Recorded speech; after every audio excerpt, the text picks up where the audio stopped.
ربی زدنی علما۔ آج ہم کر رہے ہیں کہانی نا اتفاقی کا انجام۔ پرانے زمانے کا ذکر ہے کہ ایک کسان کے پاس بڑے بڑے سینگوں والے 2 بیل تھے۔ کسان بیلوں سے خوب کام لیتا مگر انہیں پیٹ بھر کر کھانے کو نہ دیتا۔ بیل کافی کمزور ہو گئے اور ان کی پسلیاں نظر آنے لگیں۔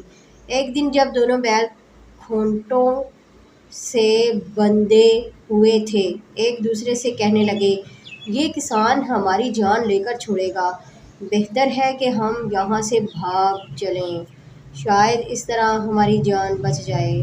جب دونوں بیلوں نے بھاگنے کا پختہ ارادہ کر لیا تو ایک بیل نے اپنے دانتوں سے دوسرے کی رسیاں چبا ڈالیں اور دوسرے بیل نے پہلے کی۔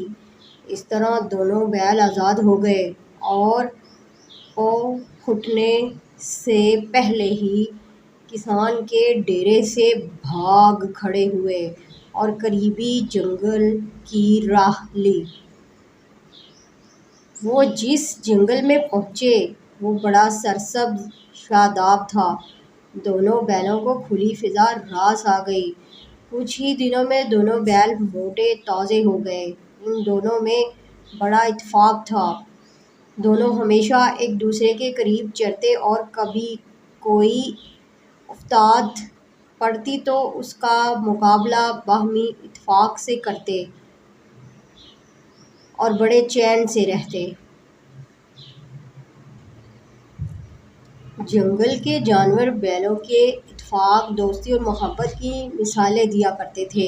یہ اتفاق کی برکت ہی تھی کہ جب شیر نے ان پر حملہ کیا تو دونوں بیلوں نے مل کر شیر سے بھرپور مقابلہ کیا اور اسے بھاگنے پر مجبور کر دیا۔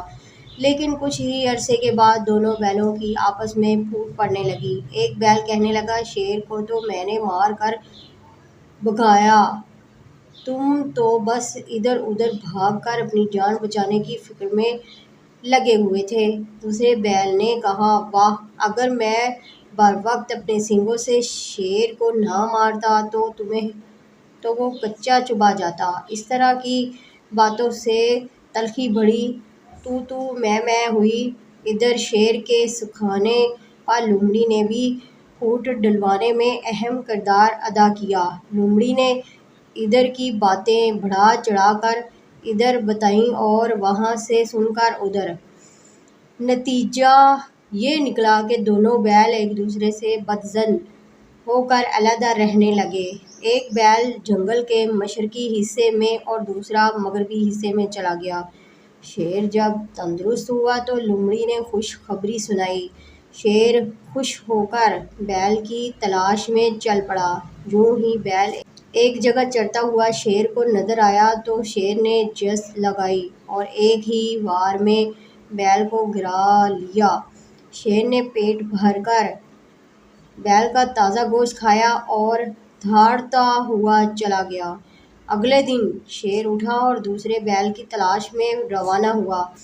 جلد ہی دوسرا بیل مل گیا اور شیر نے حملہ کر دیا۔ بیل نے بہت کوشش کی کہ سینگ ہلائے مگر شیر کے پنجے سے اپنے آپ کو نہ چھڑا سکا اور زمین پر گر کر مر گیا۔ شیر نے اس کو بھی ہڑپ کیا اور چلتا بنا۔ بیلوں کی نا اتفاقی نے انہیں اس انجام سے دوچار کر دیا تھا۔ اخلاقی سبق: نا اتفاقی بہت بڑی مصیبت ہے۔ نا اتفاقی کا انجام برا ہوتا ہے۔